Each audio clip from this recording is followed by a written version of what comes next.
ডিম্পল হাজৰিকাৰ কবিতা ভালপোৱাৰ ষ্টেচনলৈ নাহিবা। বৰ্ণিল ব্যস্ত চহৰত ব্যস্ততাৰ মাজত খন্তেক সময় ভালপোৱা ষ্টেচনত ৰৈ জীয়াই থকাৰ ঠিকনা বিচাৰো। কি কৰিবা, সভ্য সমাজৰ মুখা পিন্ধা ছবিখন যে উদঙাই তুলিব নোৱাৰো। নিসংগতাৰ পদূলিত ৰৈ কথাবোৰ এবাৰ ভাবি চাই মন গলেই দুপৰ নিশা হুচু পিছো, মন গলেই মিচিকিয়া হাঁহিটি মাৰিছো,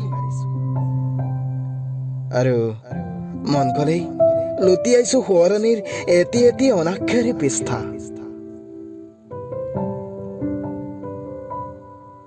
আফচোচ নকৰাকৈ উশাহীনতাৰ কবিতা লিখিছো নিৰ্জনতাক লগৰী কৰি। কিন্তু ভুলতো মোৰ ষ্টেচনলৈ নাহিবা। ব্যস্ততাৰ মিছা অজুহাত দি প্লিজ মোক জীয়াই থাকিব দিয়া।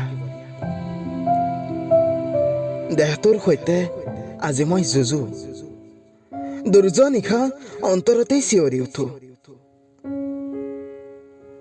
দুখৰ দিনলিপিখন হাঁহিৰে আগবাগ কৰো। নাজানো শব্দবোৰ কিমান গভীৰ হলে কবিতাৰ আবেগেৰে হৃদয় চুমে। ব্যস্ত চহৰত নিজক হেৰুৱাই পেলোৱাৰ অজুহাতৰ শেষ নাই।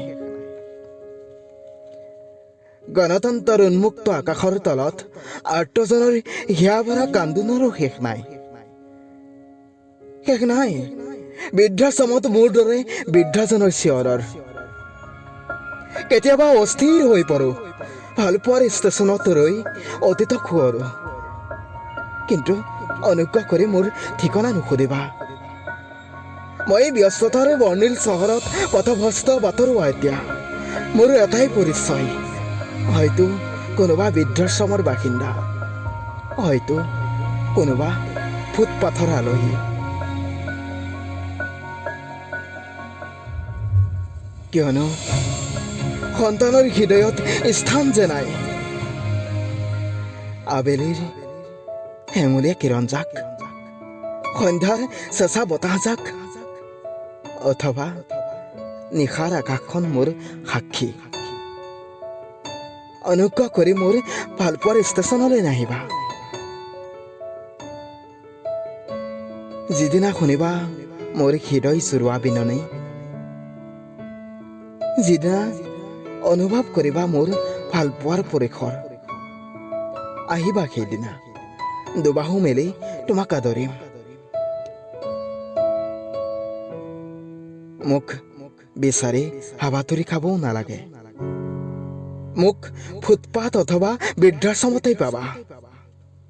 কিন্তু তাৰ আগলৈকে মোৰ ভালপোৱাৰ ষ্টেচনলৈ নাহিবা। কাৰণ তুমি তাৰ যোগ্যই নহয়।